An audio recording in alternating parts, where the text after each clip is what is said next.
오늘의 본문은 변화산에서 내려와서 귀신 들린 아이를 고쳐주시는 예수님에 대해서 기록하고 있죠. 그 본문의 내용을 간략하게 요약을 하면 이렇습니다. 먼저 우리가 본문에서 볼 수 있는 것은 예수님의 권위와 능력입니다. 귀신을 제어하시는 예수님.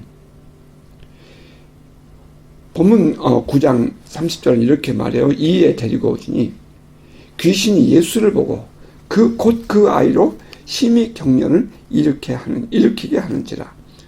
그가 땅에 엎드러져 굴며 거품을 흘리더라. 귀신이 예수를 보고 두려워하며 겁박하는 거죠, 사람들을. 이 아이가 경련을 하면서 쓰러지는 겁니다. 이 증상을 봐서는 이것은 간질병의 증상인데요. 이제 본문을 쭉 묵상해 보면 이 아이가 태어날 때부터 간질병이 아니라 후에 귀신에 의해서 간질병에 걸렸다는 것을 우리가 그런 증상 발작을 하는 것을 우리가 알 수가 있습니다. 뭐 병이라고 다 똑같은 원인은 아닌 것이니까요. 자, 예수께서 무리가 달려와 모이는 것을 보시고 그 더러운 귀신을 꾸짖어 이르시되 말 못하고 못 듣는 귀신아, 내가 네게 명하노니 그 아이에게서 나오고 다시 들어가지 말라. 그렇게 해서 이 귀신이 나오게 됩니다. 예수님의 권위, 예수님의 능력은 사람들이 어찌할 수 없는 존재라고 하는 귀신들을 능가하고 제어하는 힘이었다는 것입니다. 이제 또 본문에서 또 우리에게 보여주는 두 번째 이야기는 높은 산, 곧 변화산에서 기도하고 내려오신 예수님이라는 겁니다. 왜 우리는 그 모든 과정을 다 끝난 이후에 조용히 제자들이 예수께 묻지요. 예수님, 왜 우리는 이런 이 힘이 나가지 않습니까? 이런 권세가 나타나지 않습니까? 우리말로. 자, 그랬더니 예수께서 가르치신 것이 뭐예요? 기도 외에는 다른 것으로는 이런 종류가 나갈 수 없느니라. 이렇게 말합니다. 이 부분을 기록하는 마태복음, 같은 이 본문의 내용인데요. 그 마태복음은 이렇게 얘기해요. 이르시되 너희 믿음이 작은 까닭이야. 진실은 너에게 이르노니 만일 너에게 믿음이 겨자씨 하나만큼만 있으면 이 산을 명하여 여기서 저기로 옮겨지라. 그렇게 명하여도 옮겨질 것이고 또 너희가 못할 일이 없으리라.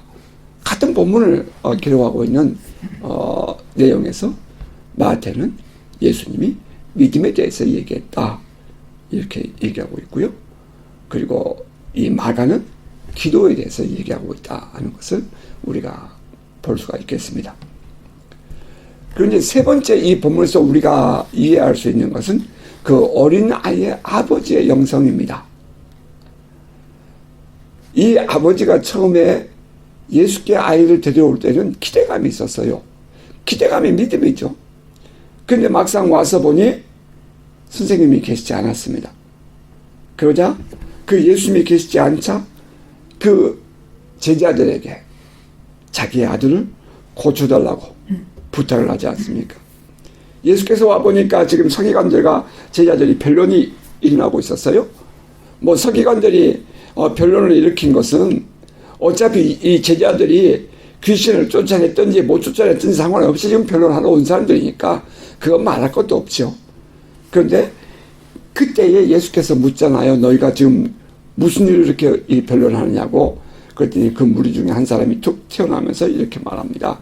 선생님, 말 못하게 귀신들이 내 아들을 선생님께 데려왔나이다. 귀신이 어디서든지 그를 잡으면 거꾸로 거품을 흘리며 이를 갈며 그리고 파리해지는지라. 내가 선생님의 제자들에게 내쫓아달라 하였으나 그들이 능히 하지 못하더이다. 뭐 적어도 이 9명의 제자들이 그곳에 있었으니까요.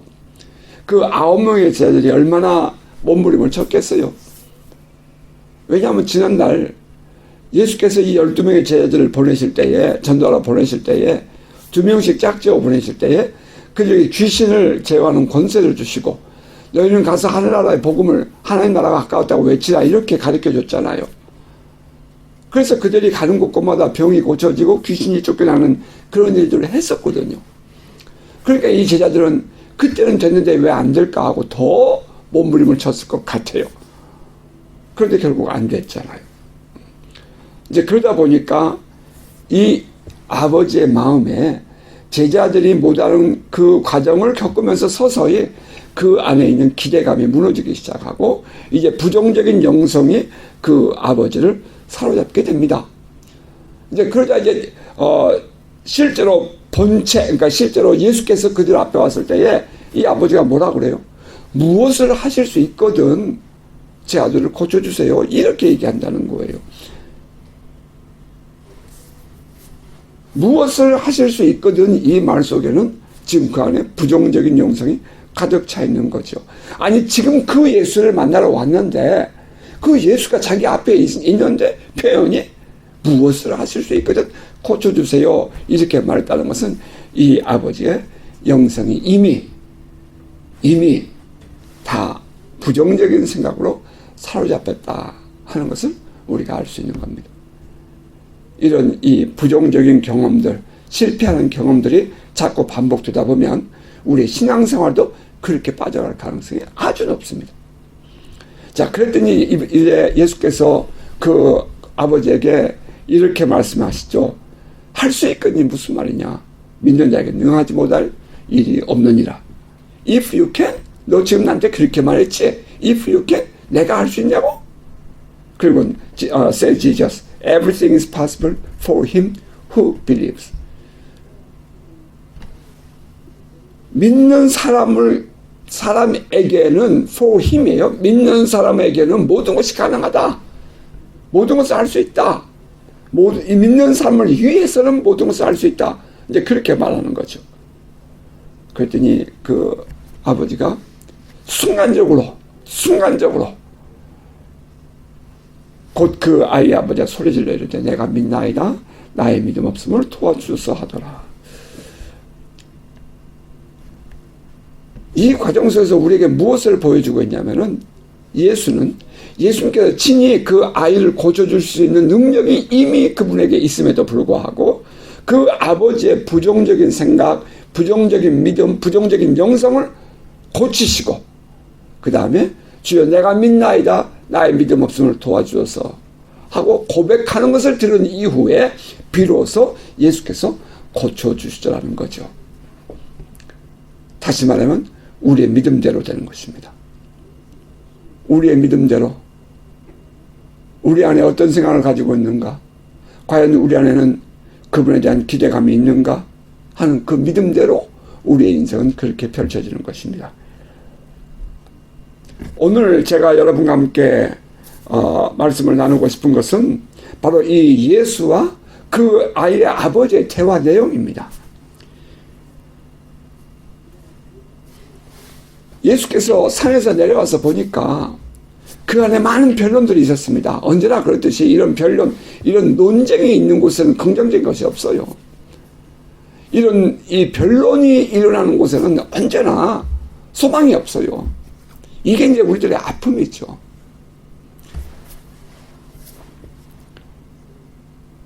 지금 제자들과 서기관들이 변론을 하고 있을 때에 예수께서 와서 야 너희들 무슨 일 만났니? 이렇게 물으니까 그 속에서 그 어린아이 아버지가 툭 튀어나오면서 말을 하는 것입니다. 처음에는 예수를 만나면 아이를 고칠 수 있으려는 기대감을 가지고 그 아이를 데려온 거죠. 내 아들을 선생님께 데려왔나이다. 예수를 기대하고 만나면 살 수 있다 하는 그 기대감이 이 아이의 아버지에게 있었다는 거예요. 여러분의 인생을, 여러분의 삶을 한번 돌아보세요. 여러분도 예수를 만나면 바뀔 수 있습니까? 여러분 안에 예수를 만나고 싶다는 간절한 사모함이 있습니까? 그냥 단순히 이렇게 왔다 갔다 그냥 막연하게 내가 예수께 속했다 그 고백으로 사십니까? 아니면 예수를 만나고자 하는 간절함을 가지고 여러분 사십니까? 매 순간마다 그 전능하신 하나님에 대한 여러분 안에 기대감이 있습니까? 이것이 먼저 우리에게 요구된다는 거죠. 간절함, 목마름, 아주 허기진 헝거리. 굶주림. 그 주님을 만나고 싶어하는 그 마음이 우리 안에 있어야 한다는 거예요. 그것이 우리의 신앙을 바꾸고 우리의 삶을 바꾸고 우리의 생활을 바꾸는 겁니다. 여러분 안에 이 예수를 만나고자 하는 그 살아계신 그분에 대한 소망과 간절함이 있기를 주의 이름으로 축복합니다. 그런데 막상 예수를 만나러 왔어요. 아이를 데리고. 그런데 예수가 부재 중입니다. 그러자 예수님의 제자들에게 요청했잖아요. 제자들이 기도하지만 축사하지만 고쳐지지 않습니다. 그때 이 어린아이 아버지는 실망합니다.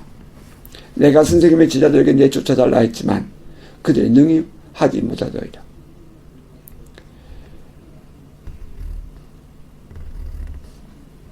아마도 그 제자들은 예수님이 오실 때까지 반복했을지도 몰라요.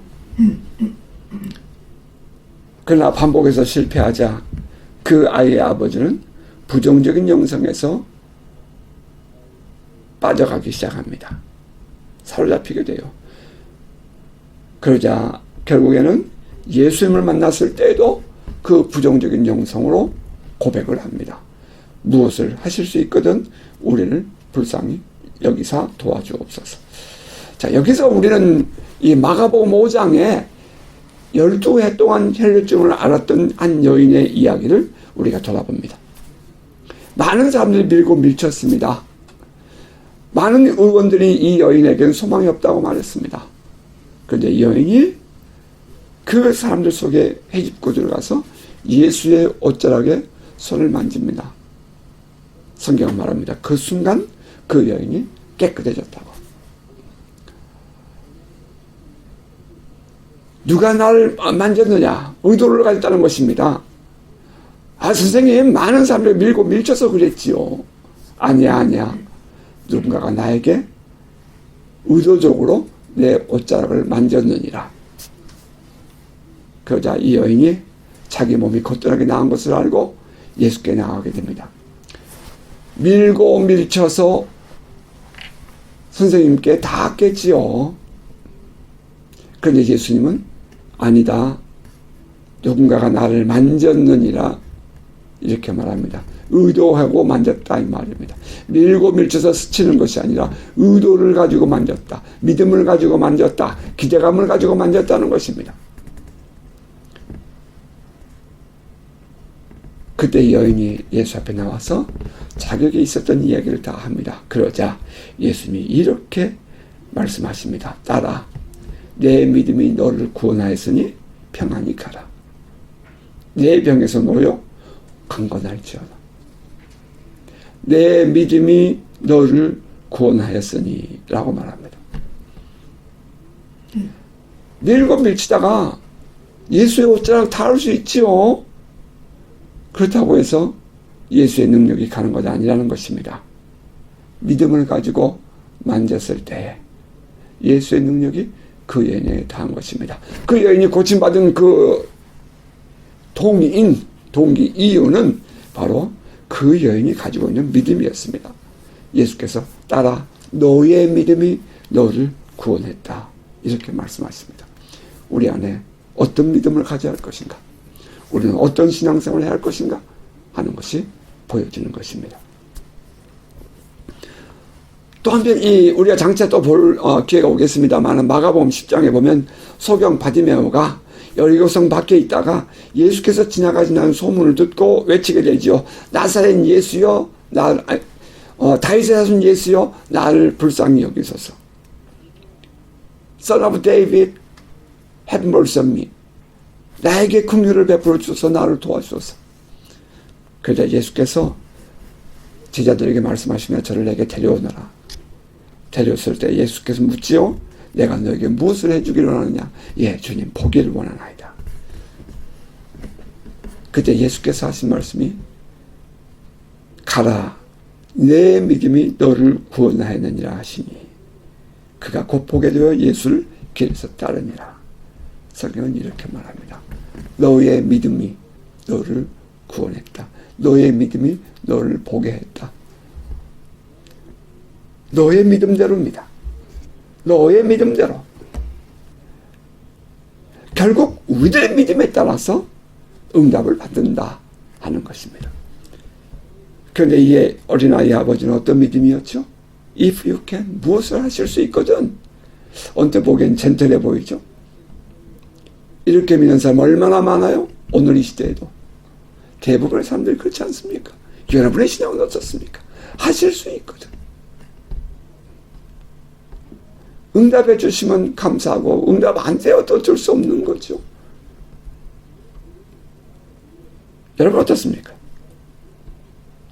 이때 예수의 대답이 단호합니다. 할 수 있거든요. 무슨 말이냐?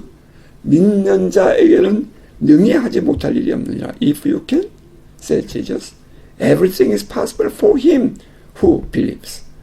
For him who believes. 믿는 사람들을 위해서라고 생각하면 되죠. 성경에 이와 비슷한 구절들이 또 있습니다. 적어도 한 두 구절은 분명하지요. 천사가 마리아에게 와서 너가 때가 되면 아들을 낳을 것이다 라고 말합니다. 난 남자를 모르는데요. 아니야. 여호와의 말씀에 대저 여호와의 말씀에 능치 못함이 있느냐? 없느니라 이렇게 말하죠. For nothing is impossible with God. 하나님과 함께해서는 불가능한 것이 없다. 여기에 그 힘의 주체가 믿음의 주체가 뭐예요? with God. 하나님과 함께죠. 그런데 지금 아버지에게 얘기하고 있는 예수 뭐라고 그래요? For him, 너를 위해서요. 그를 위해서. 자, 이번에는 또 아브라함에게 찾아오신 하나님은 이렇게 말씀하시죠. 너 때가 되면 사라가 너에게 아들을 낳아줄 거야. 그때도 아브라함이 속으로 비웃잖아요. 그러니까 하나님께서 하신 말씀이 여호와께 능치 못한 일이 있겠느냐? 이렇게 말합니다. Is anything too hard for you, Lord? 너의 하나님께서 능치 못할 수 있겠느냐 이 말입니다. 이 두 말씀은 그러니까 이 마리아에게 주신 말씀이나 혹은 아브라함에게 주신 말씀은 이 하나님의 전능하심을 말하죠. 하나님 모든 것을 알 수 있다.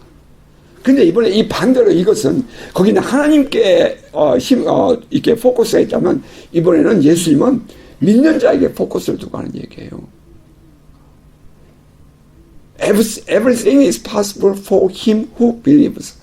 믿는 자들에게, 그러니까 믿는 자들에게 포커스가 되어 있다 이 말이에요. 오늘 이 믿음이 어디에 있어야 돼요? 우리에게 있어야 된다는 거죠. 믿음을 가진 우리의 everything is possible for him who believes. 믿는 자에게는 결국 우리의 믿음입니다. 조용히 찾아와 왜 우리는 귀신을 쫓아내지 못했는지 묻는 제자들에게도 예수님의 대답은 마찬가지였습니다. 오늘 본문은 마가복음이지만 같은 이 병행 구절을 기록하고 있는 마태복음에는 그때 예수께서 하신 말씀이 뭐예요? 너희 믿음이 작은 까닭이다. 너희가 믿음이 작기 때문에 귀신 쫓아낼 때, 축사할 때도 안 됐던 거야 이 말이죠. 예수의 이름에 권세가 없는 게 아니라 성령의 능력이 힘이 없어진 것이 아니라 결국은 너희들의 문제야. 너희들이 믿음이 없기 때문이야. 진실로 너희에게 이르노니 만일 너희에게 믿음이 겨자씨 한 알만큼만 있어도 이 산을 명하여 여기서 저기로 옮겨지라 하면 옮겨질 것이요. 또 너희가 못할 일이 없으리라. 제자들의 믿음이 문제였다 라고 예수께서 말씀하신다는 겁니다. 우리의 믿음은 어떻습니까? 또 다시 한번 또 확인해 봅니다. 예수의 그 말씀을 듣자 그 아이의 아버지는 순간적으로 예수의 말씀을 수용합니다.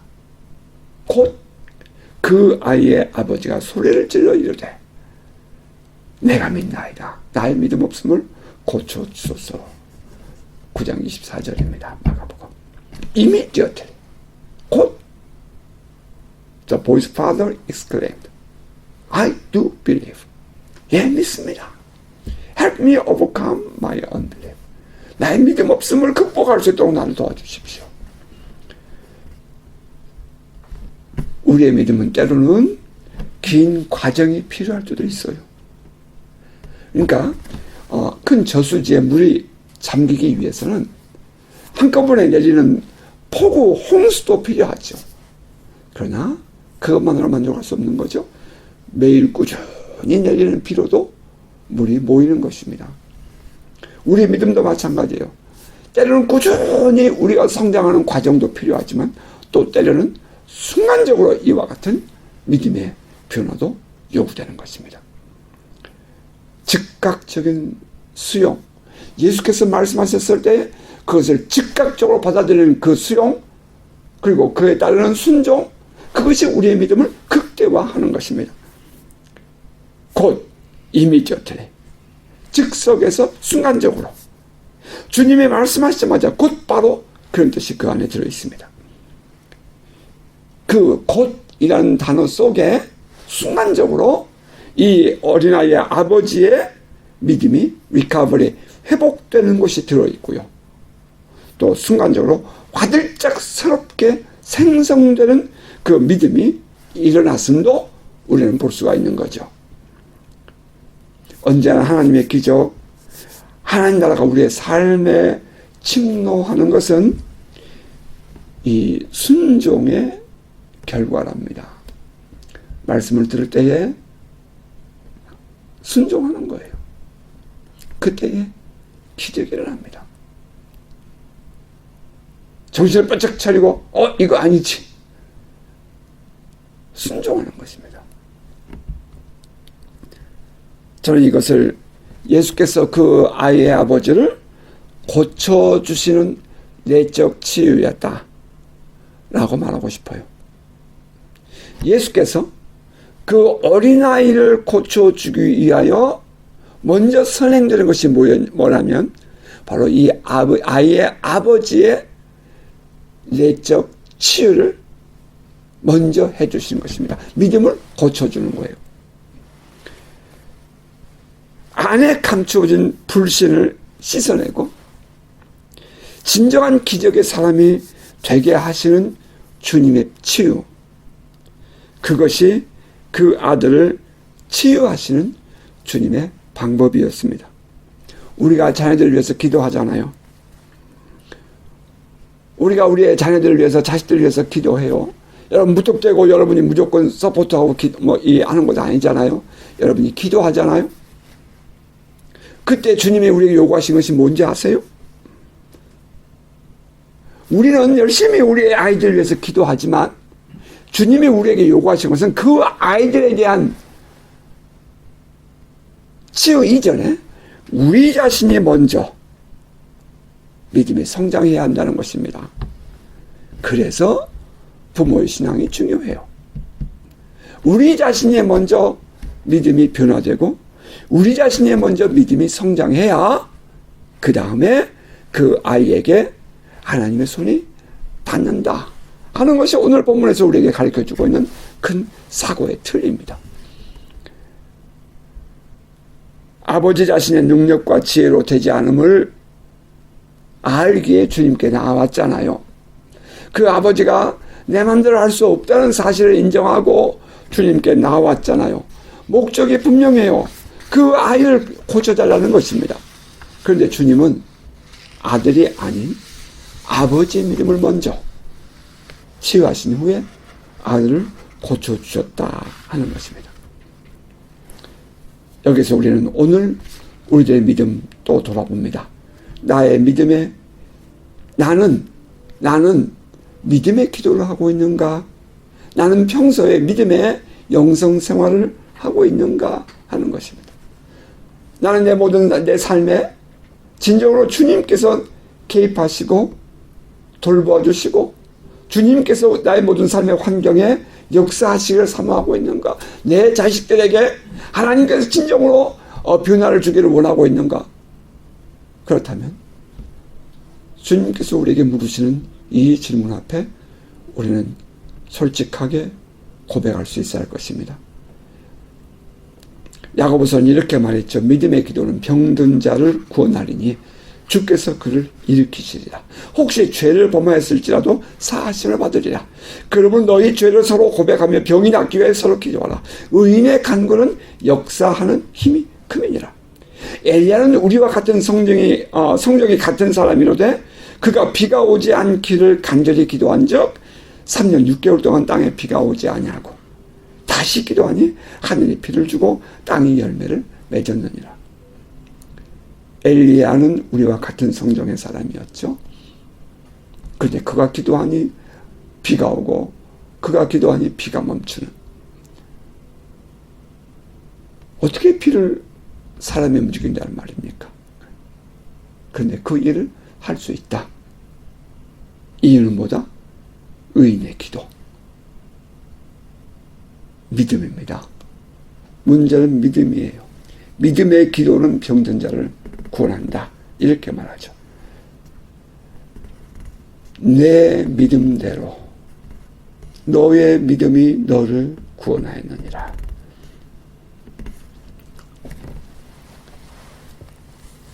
말씀을 정리하십시다. 예수님께서 말씀하십니다. 할 수 있거든요. 무슨 말이냐. 믿는 자에게는 능히 하지 못할 일이 없느니라. If you can, 너 내가 할 수 있다고? 할 수 있냐고 말했냐? Everything is possible for him who believes. 믿음을 가진 사람들을 위해서 모든 것이 가능해요. 제자들이 조용히 예수께 와서 묻습니다. 어찌해서 우리는 쫓아내지 못했습니까? 너희 믿음이 적은 까닭이다. 만일 너에게 믿음이 겨자씨 하나만큼만 있어도 이 산을 명하여 여기서 저기로 옮겨지라 하면 옮겨질 것이고 또 너희가 못할 것이 없느니라.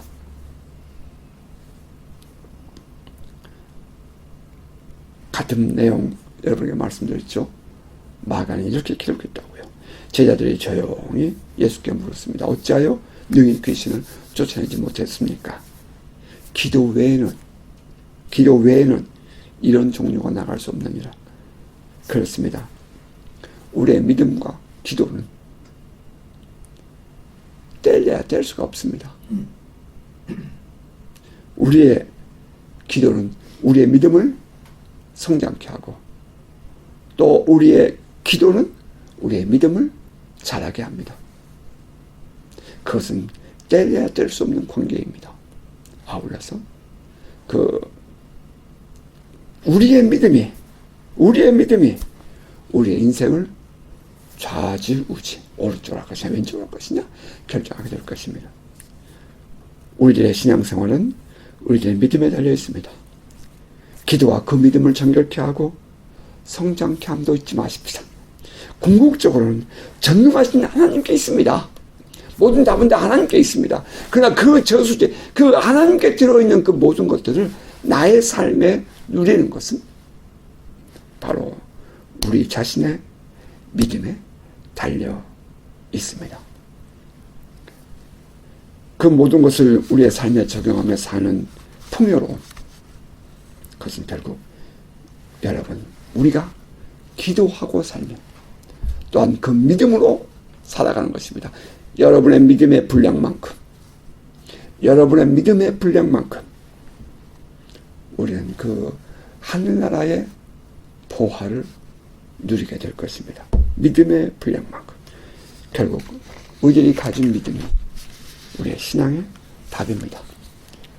위에서 기도 생활 쉬지 말고 꾸준히 믿음으로 기도하며 살아가는 복된 성도 되시기를 주의 이름으로 축복합니다. 아멘.